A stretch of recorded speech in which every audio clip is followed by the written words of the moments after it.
Il-Gvern se jaħdem biex iġeddet is-settur tal-kostruzzjoni u l-iżvilupp tal-bini sabiex ikun hawn kwalità aqwa u aktar sostenibilità. Dan qalu il-Ministru għall-Ippjanar u x-Xogħlijiet Pubbliċi Stefan Zrinzo Azzopardi waqt konferenza tal-aħbarijiet bit-tema Malta ċertezza u stabilità. Nemmen li jeħtieġ li sseħħ evoluzzjoni kif ukoll tiġdid tas-settur tal-kostruzzjoni u tal-iżvilupp tal-bini biex ikollna aktar kwalità aqwa u nwieġbu għal dak li qed jgħidulna n-nies dwar dawn l-oqsma. Huwa qal il-Ministeru li jmexxi għaddej b'ħidma ta' konsultazzjoni mal-Organizzazzjoni Maltija ESG Platform. Id-diskussjonijiet qed jiffukaw fuq kif tista' tintlaħaq l-effiċjenza fl-użu tal-enerġija f'kull binja ġdida u anke f'binjiet li qed jiġu rinnovati. Il-Ministru Zrinzo Azzopardi qal l-Awtorità tal-Bini u l-Kostruzzjoni qed tiffinalizza diskussjonijiet fosthom mal-Kamra tal-Periti dwar l-ewwel abbozz tal-Kodiċi Nazzjonali tal-Bini li se jitratta it-twaqqieħ u l-iskavar fost l-oħrajn. U ħabbar li wasal biex jintemm il-proċess biex jiġu liċenzjati il-kuntratturi kollha li jmissu mal-industrija tal-bini u li se tiddaħħal leġiżlazzjoni dwar l-skilled card. Il-Ministru Stefan Zrinzo Azzopardi ħabbar li l-Awtorità tal-Ippjanar is-sena d-dieħla se tagħmel xogħol biex tiġi aġġornata il-politika dwar l-estetika flimkien ma' miżuri li jħeġġu żvilupp aktar uniformi u li jirrispetta aħjar l-ambjent urban f'pajjiżna. Il-Ministru qal li fl-aħħar xhur id-Development Planning Fund tal-Awtorità tal-Ippjanar beda jwettaq 30 proġett b'investiment ta' madwar 40 miljun euro.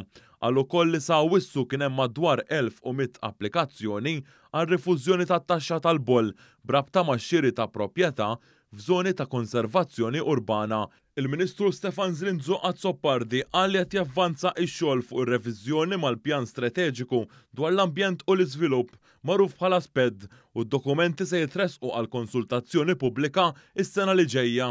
Dwar l-Awtorità dwar is-saħħa u s-sigurtà fuq il-post tax-xogħol l-OHSA spjega li qed jiġu studjati emendi għal qafas leġislattiv li jirregola is-saħħa u s-sigurtà fuq il-post tax-xogħol. Qal li se jsir investiment ta' 350,000 euro għal sistema diġitali mill-Awtorità dwar is-saħħa u s-sigurtà fuq il-post tax-xogħol sabiex tinġabar u tinżamm informazzjoni relatata ma' spezzjonijiet. Intant is-sena d-dieħla id-Dipartiment tax-Xogħlijiet Pubbliċi se jikkonkludi il-proġett għal spazju miftuħ għal kunċerti bħala parti mir-reġenerazzjoni u l-estensjoni tal-Park Nazzjonali f'Taqali. Il-Ministru Zrinzo Azzopardi qal li barra minn hekk se tiġi organizzata mill-ġdid iż-żona eżistenti tas-suq tal-bdiewa f'Taqali u se tiġi riabilitata iż-żona tal-picnics. Dan ix-xogħol se jinkludi afforestazzjoni ġdida u faċilitajiet relatati mal-picnics u ħabbar ukoll li se ssir żona għall-ikkampjar.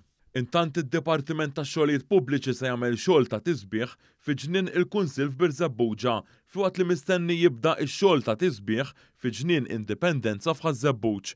Barra minn hekk se jibdew il-preparamenti biex isiru proġetti ta' spazju miftuħa ġodda fis-Siġġiewi u f'Ħassabbar. Il-Ministru Stefan Zrinzo Azzopardi qal ukoll li l-istess dipartiment se jlesti il-proġett tat-taffija tal-arar fiż-Żurrieq waqt li għaddejjin studji dwar proġetti oħra bl-istess għan fl-Imsida u San Ġwan, fil-Mosta u anke f'Birzebbuġa.